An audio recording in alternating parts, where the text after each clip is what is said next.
Hey there guys, Jim from Diller Outdoors here. It is Monday afternoon and we are continuing work on this shed here. Did a few things today. We got it all ready for laying down the sheathing or the decking. And so I'm just finishing up a couple things over here in this corner. We are using pressure treated lumber, and sometimes when it's really wet it sits out in the sun, it starts drying, it like just starts walking all over the place. So I'll show you what I've been doing here real quick. Just give you an idea in case you come across this when you're building it. If you've never done this before, this is what you do. Anybody that's done it before, you'll be bored on what's going on. So what we did here in this corner is we're putting on this last piece here, and as you can tell by looking down, it was very bowed. So I got some big gaps.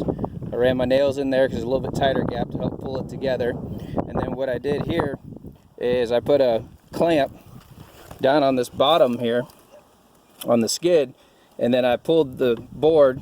You always want to pull the bottom in first, because if you pull the top in, the bottom's going to stay out. That's just triple the work.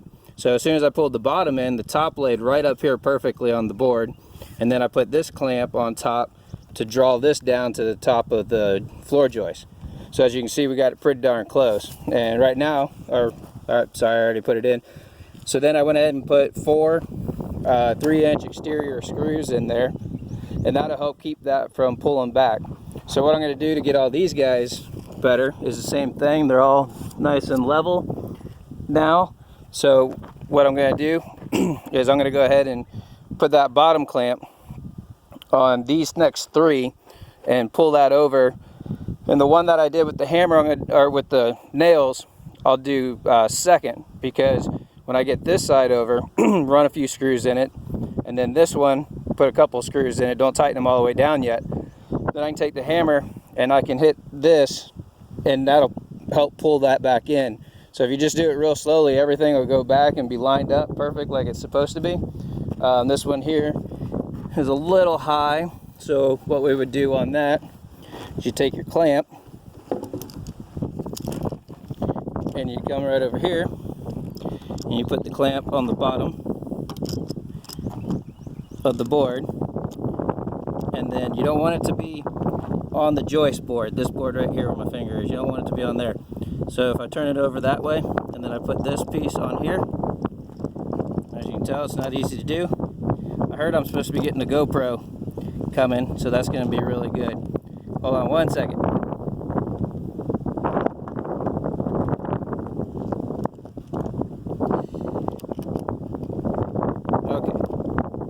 Tight now. So now, as I do that, if I'm not on the floor joist board, which I'm not, then I'm on the bottom of this board, and as I tighten it, this board is coming up to match with the floor joist. Just come back here a little bit. So where we were a 1/4 inch high before, if you look now, we are pretty much flush.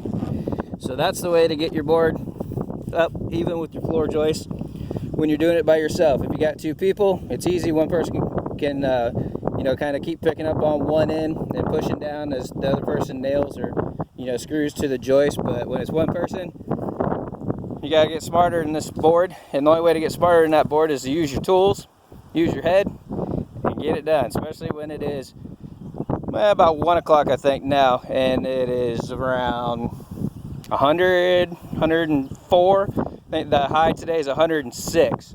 So as you can see, we're all dressed back up again with our glacier glove mask and our fishing shirts and pants. So now I'm going to finish this off. I'm going to cut this tail right here so it'll be flush with the end of this board. Then I'll have a little extra if I need it somewhere. We got all our blocking done. This is the decking we're putting down. It's called a Vanatech. It's very good flooring. All these little symbols here, little circles and stuff, those all represent where your nails should go. So if you're on 16-inch centers, you'd be here and here. If you're on 2-foot centers, you'd be here and here. Okay? So they have it all on there, so it's foolproof. The reason they put that many dots on, because that's code for 99% of where you build, unless you're out in the country, and some people don't care, but that is code for any residential or commercial city construction. and that's why they put it on there, because the inspector will come out and they'll say, oh, you don't have a nail in there. So guess what? Put some more nails in it, brother. All right, man. Well, we got this thing ready to rock and roll. Take me about 15-20 minutes to finish that corner off over there.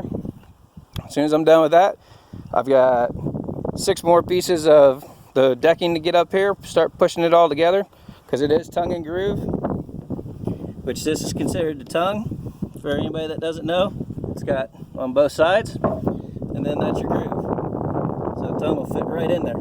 And then when you're doing sheathing, also what you got to remember is you want to stagger your lines. So like right here at this joint, what I'll do is I'll take this board, measure 4 foot, which should be right here where my foot is, that line, and that's going to go in the center of those 2 boards. So I should have 4 feet on either side. You always want to break your joints up. You don't want to have your joints exactly the same all the way around. And then I'll have a little piece, you know, a 4 foot piece to cut down there at that end. I've got one down at that end, as you can see, and then I will have, I guess I'll put the other one on this end also, because this row will be a full sheet just like that row right there. So I have 2 cuts on each end down there and 1 cut in the middle right here. All right, guys, I'm gonna get back at it. Just thought I'd shoot you a quick video of, you know, some simple stuff. You had already seen the progress of the floor joist going up and the internal blocking. So I figured I'd go ahead and, as I was finishing up this, it's not a big deal. What I showed you, you can do, you know, up to 20 feet. I did a 2 20-foot pieces over here on that side. And then this one here, what I had left over, and then I had to put 110 on that end because I didn't have another 20.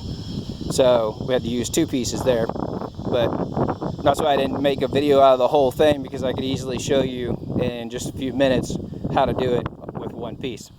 So I'm getting back to work because it's not going to get any cooler. I feel good. I'm drinking my waters, my Pedialyte, and my Gatorades. Just had lunch, so I'm not hungry anymore. And it's time to rock and roll. I'll do another video later this afternoon showing how this all looks when we're all done. Hopefully we can start putting some walls up this evening when it's really cooler. So talk to y'all soon. Have a great day.